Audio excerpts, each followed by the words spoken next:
드디어 상속세 개편이라고 해야 하나요? 아니면 또 상속세 희망 고문일까요? 네, 안녕하세요. 재테크를 말하는 두꺼비 세무사입니다.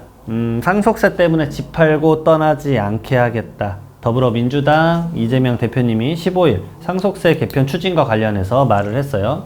다수의 국민이 혜택 볼 수 있도록 세금 때문에 집 팔고 떠나지 않게 하겠다. 가족과 정이 서린 그 집에 머물러 살 수 있게 하겠다고 밝혔습니다. 누구보다 상속세를 많이 경험하는 저로서 아직도 기억나는 상속인이 한 분 있습니다.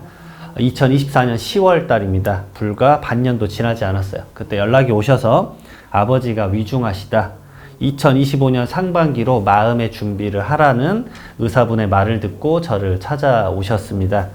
사전 상속 플랜을 준비하기 위해서 방문 주셨었고 연신 눈물을 좀 훔치셨어요. 그 눈물 중에는 아버지에 대한 사랑, 다하지 못한 효도에 대한 후회, 그리고 일부는 아주 부담이 되는 상속세도 한몫을 했습니다. 저는 그때 분명 자신 있게 말할 수 있었습니다. 왜냐? 그때 정말 상속세 개편에 대해서 분위기가 너무너무 좋았죠. 정부, 여당, 야당 모두 상속세는 이제 개편돼야 된다. 거의 20년, 25년 넘게 개편되지 않은 게 말이 안 된다. 입법 제안에도 똑똑하게 써져 있었습니다. 합의점을 찾고 있었죠. 그 전에 앞서서 더 희망적이었던 거는 금융투자소득세 폐지해야 된다. 그래서 여야가 대화를 나누고 바로 폐지를 했고요. 그 다음에 가상자산 소득세, 우리가 흔히 말하는 비트코인, 코인 세금이죠. 코인 세금도 2년 유예도 됐습니다. 여야가 합의가 다 착착 떨어졌었어요.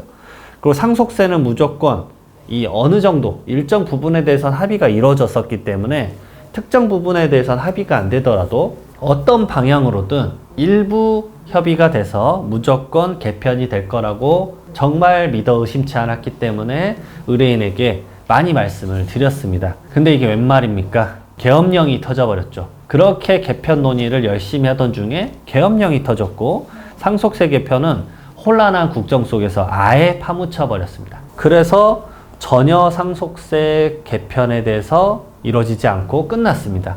그리고 사전 상속 플랜 준비를 하면서 가장 큰 기대를 했던 거는 역시나 세무사인 제가, 일개인 세무사인 제가 할 수 있는 부분을 벗어났었던 상속세 개편이 가장 컸었는데 그게 물 건너가고 생각보다 적은 상속세 절세만을 한 다음에 최근에 아버지의 임종을 지켜볼 수밖에 없었습니다.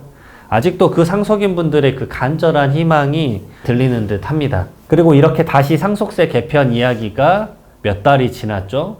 거의 2달 만에 다시 얘기가 나왔습니다. 개편의 뉘앙스는 일괄공제가 5억 원, 배우자 상속공제 기초 5억 원인데 이것을 일괄공제는 8억 원, 배우자 상속공제는 기본 10억 원으로 증액을 해서 18억 원까지는 배우자가 있다면 세금이 안 나오게끔 하겠다.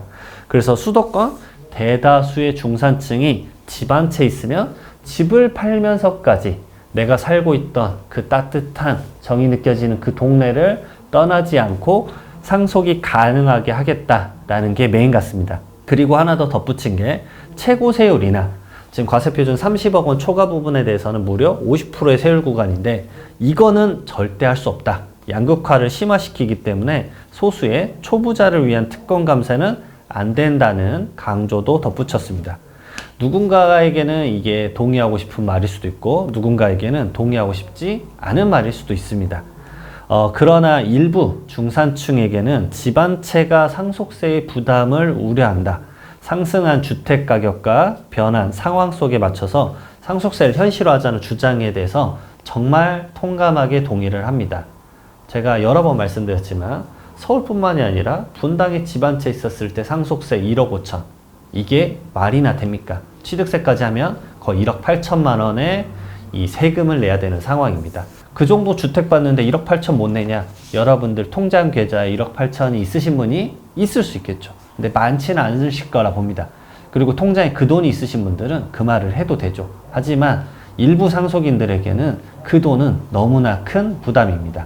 연봉을 벌고 거기에 대해서 쓸 거 쓰고 남은 금액, 지금 그 남은 금액도 힘들어가지고 도시락을 싸고 다녀야지, 점심값을 아껴야지, 자녀의 교육을 줄여야지 라고 하는 마당인데 그 아주 고액의 상속세를 부담한다라는 건 정말 너무 어려운 일이죠. 오죽하면 저에게 상속세, 그 상속재산 물건 좀 제발 팔아달라고, 그런 것들이 항상 무료 상속세 상담할 때마다 얘기를 듣고 있습니다. 오늘도 저는 돌아가신 분들에 한해서는 무료 상속세 상담을 하고 있습니다. 정말 많은 분들이 비슷한 고민들을 하고 있습니다. 저는 제발 이번 개편이 하루빨리 개편이 됐으면 정말 좋겠습니다. 그러나 시점에 문제가 생기는데 오히려 이게 핵심이죠. 왠지 이거 지금의 복잡한 전국이 해소된 다음에 올해 7월 말 세제 개편에서나 다시 나오지 않을까 생각이 듭니다. 결국은 작년에 그렇게 개편안에 의견을 냈어도 다시 올해 7월에 세제 개편안을 내고 또 11월, 12월에는 여야가 또 그것에 대해서 다툼, 협의, 조정, 토론, 그런 유사한 형태가 이끌어지지 않을까 생각이 됩니다. 핵심은 하나입니다. 어떤 이야기가 되든 간에 제발 최대한 빨리 개편이 됐으면 좋겠습니다. 25년이 안 되더라도 제발 26년에라도 상속세 개편이 돼서 정말 집 한 채 있는데 상속세 억 단위로 억소리 내면서 내는 일이 저는 정말 펼쳐지지 않았으면 좋겠습니다. 저는 이러한 개편, 상속세 개편 관련된 영상 계속 찍도록 할 겁니다. 여러분들 이 영상들 계속 기록에 남으니까 꼭 피드백 쭉 하셨으면 좋겠습니다. 그때 누군가가 상속세 개편을 이야기했는데 그게 쥐 죽은 듯이 사라졌네 라는 것들 계속 기록하고 기억하셔야 됩니다. 여러분들 정말 이런 분들 상속세 때문에 고민 정말 안 하셨으면 좋겠습니다. 저는 정치는 관심 없지만 상속세 개편으로 고통받는 상속인은 누구보다 많이 만납니다. 정말 많은 분들에게 도움이 됐으면 좋겠습니다. 상속세 개편 잘 되길 바라면서 다음에 또 다른 영상에서 뵙도록 하겠습니다. 감사합니다.